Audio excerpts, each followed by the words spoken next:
Hi everybody, my name is MusiCrust, and this is week 2 of the 365 album project. Friendly reminder that these are first impressions, not an explicit, complete review of an album to its entirety, because I have only listened to them all once. Something that I did not mention before is that I actually do little write-ups for all of these. I make an opinion on every single track in an album as I go on. I'm going to make those public for anybody who wants to read them, just on the off chance. Because there's a lot of things I say that don't make the final cut of the video. Although most of it is just ad-libbed, and I will typically take something that is written for a song and put it into the review overall, or just add to it, or maybe I won't say anything at all. And if you want to read every single part of what goes through my mind, I'll make sure to put it in the description, so you can check it out. I'm also going to start doing a favorite album and least favorite album every month, on top of overviewing which one is the longest and the shortest, and that'll be at the end. Anyways, to get on the first album of week 2, we have the mixtape by Chance the Rapper called 10 Day. This was his first album or mixtape. It came to be because he was suspended in high school, I believe, and he just did it, I guess, which is pretty cool. Humble beginnings and all. Obviously, he has a pretty successful career now, so I don't have too much to say, but for a first mixtape that he's ever produced, or has ever had produced, I should say, it is pretty solid throughout, very consistently, it's consistently capturing me. There's a lot of tracks I quite enjoy, like Windows, Brain Cells, Juke Juke. Those are all pretty good tracks. Family was my favorite. The only thing I wish I could do with this album is listen to it on Spotify, but unfortunately, I don't think any of his first 3 mixtapes are on Spotify, which is very unfortunate if you ask me.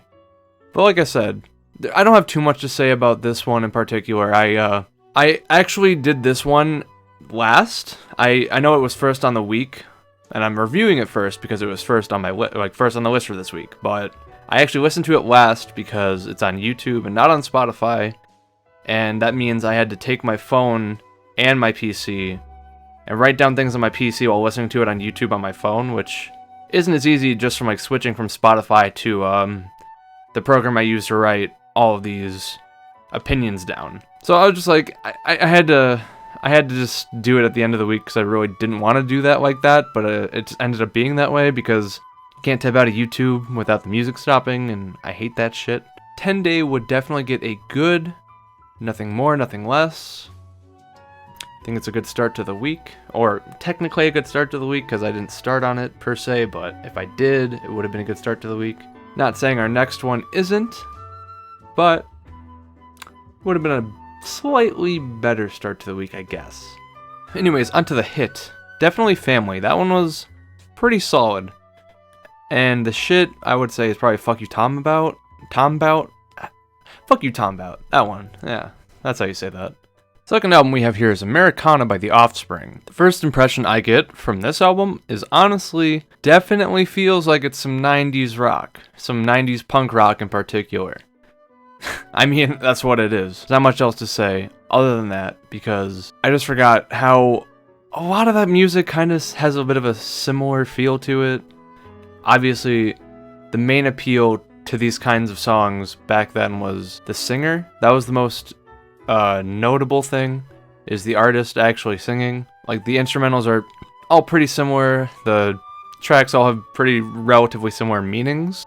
And honestly, like in the current climate of pop music, we don't hear the same kind of unclean production and more aggressive instrumentals, more intense vocals and all of that. So it's nice to listen to this and just, go back a little bit. For Americana, I would definitely give it a lowish good.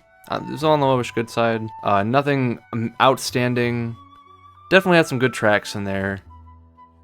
But yeah, I think that's fair. I didn't even remember that this artist made Pretty Fly for a white guy, so when I listened to it, I'm like, oh god damn it, fucking this song exists, and I forgot. But on the upside, the track The Kids Aren't Alright comes right after it, and it makes up for the whole thing. It's a great song. Before, I thought Pretty Fly is a fucking meme, so yeah. I think from what I just said, you can probably tell which one is the hit and the shit. To make it more clear, The Kids Aren't Alright is the hit, and Pretty Fly is the shit. Our third album today is Mr. Wonderful by Action Bronson. And I had a lot to say about this one, because I probably was the most critical on this album through the entire week.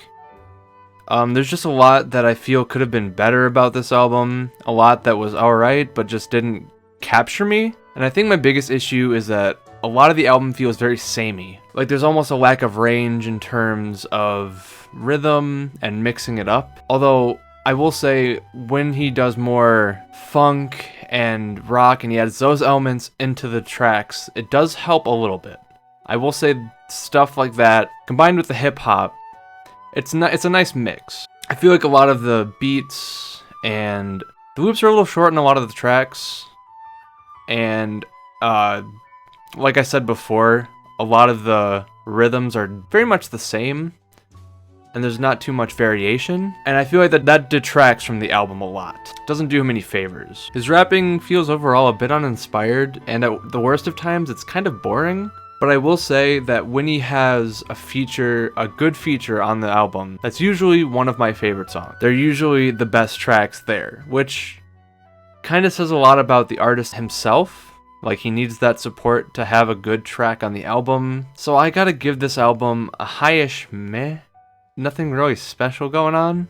For the hit, easily the best track on here is A Light in the Attic. It has a really good flow to it, a bit of funk element added in there. Black Atlas and Party Supplies were two very good features. And even though this is one of the longer tracks, it definitely stands out the most. I will say that. The intro isn't too bad. But it's definitely the best track here. The shit is definitely Only in America.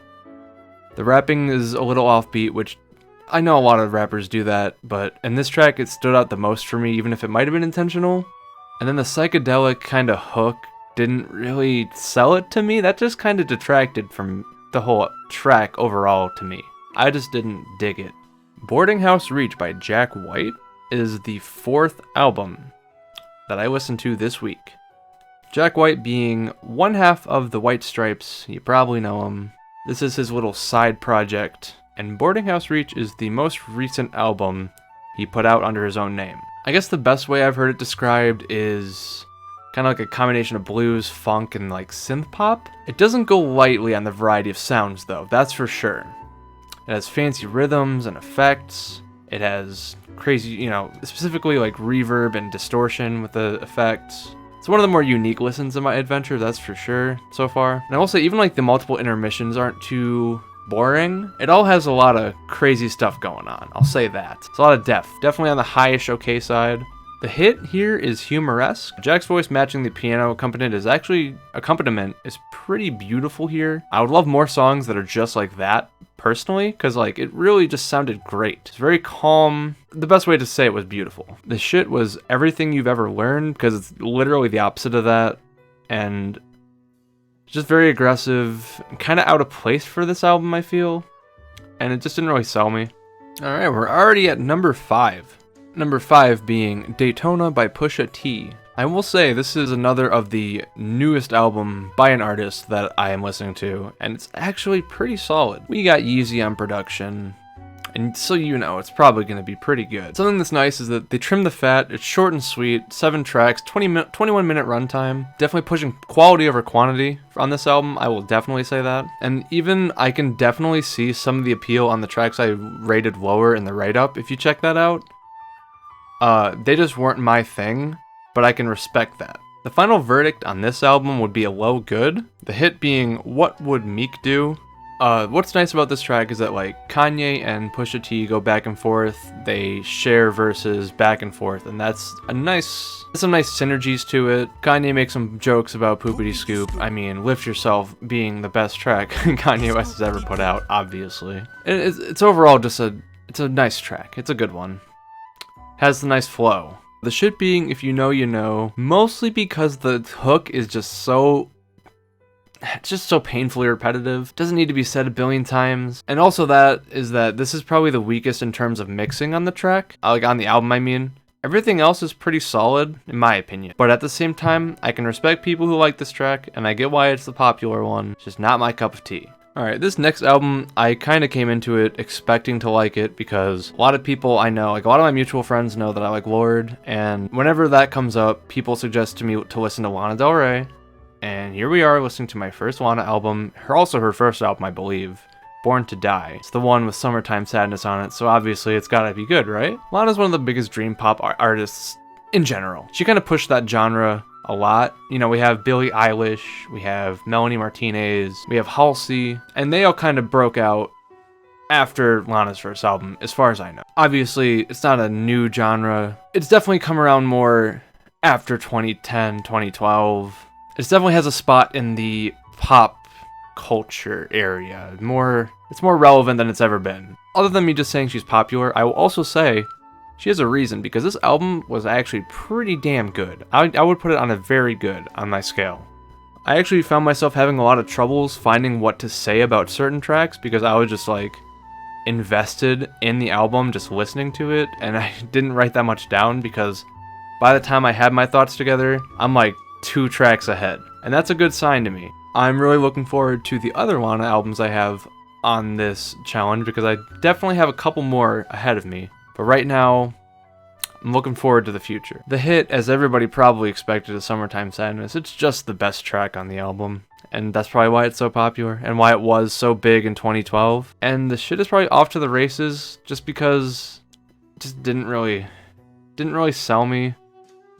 The lyrics are pretty awkward in a way. I didn't really know how to gauge it, or how to understand it, and on a first listen at least. I'd probably get it if I listened to it more. And that's probably the one with the weakest vocal performance, in my opinion. Alright, and we end the week off with a classic in Purple Rain by Prince. Unfortunately for me, as I was recording my thoughts, good old Evernote fucked up.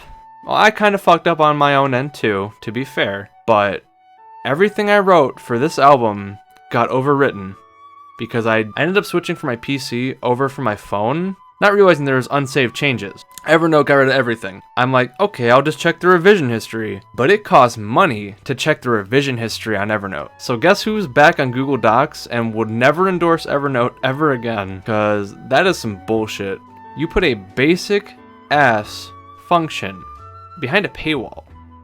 I mean, I guess this is 2018, so I don't know why I'm so surprised. But you're just giving more people a reason. You're giving more reasons for people just to go back to Google Docs. Like, why would I use your service when there's a better one that's free and much more widely regarded? Fuck that. I'd rather just lose the 400 words instead of spending $5 just to get them back, you know? That being said, I'll probably go back and listen to this album another time and recollect my thoughts. I at least made a little overall write-up, because I still have my overall opinions on the album. Those haven't changed, and I still remembered a lot of what I wrote before, but for all the different tracks individually, don't got that. Sorry guys. I will at least say the album was very good. Now, that shouldn't surprise a lot of you guys. Obviously, very influential, critically acclaimed album here that we got. And my biggest complaint would probably be Prince's vocals, like his shouting vocals in particular. And that's like not a big deal. It shows the passion behind the project, behind this album. Even if I don't like the sound, I can get past that. You have to keep in mind, as this project suggests, as I go through all these albums, they're all albums I haven't listened to.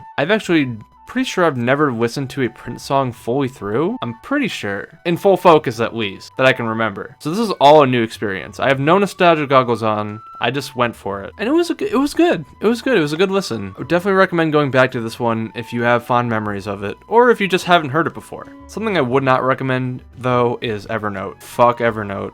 The hit on Purple Rain would be When Doves Cry, easily. The shit, I don't really have much to say on this shit, because I don't remember what I rated the lowest.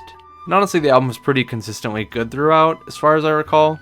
I usually like to relook at what I usually like to look back at what I chose as the lowest rated track and just put it on the shit, but I actually have no way of checking that anymore, so just won't have one for this album. To wrap up, we have 5 hours and 4 minutes total from this week. Adding to the 5 hours and 40 minutes from last week, we are up to 10 hours and 44 minutes of music listened to. And that's pretty crazy. The longest album that we listened to this week was Born to Die. The shortest was being Daytona. My favorite album was probably also Born to Die. My least favorite was probably Mr. Wonderful. So, there you go. With that out of the week, everybody, thank you so much for watching. My name is Chris under MusiCrust. Appreciate everybody watching this video right now. If you enjoyed it, please leave a thumbs up. This week was a little hectic. I actually probably listened to all of those albums within the span of 3 days because I didn't have time to just listen to them all individually, or I just wasn't feeling it that day or something. And today I'm probably going to be, well, right now I'm recording this at 9:30 p.m. on a Tuesday, and these videos go up on Wednesdays. I try to keep that, you know, every time. Probably going to be up for the next 3 hours at least, editing the video and then uploading it for tomorrow. So yeah, it's been a little hectic, but we got through it, and next week's going to be hopefully not as bad. But I'm going to stop rambling on. Thanks again for watching, guys. I will see you next time.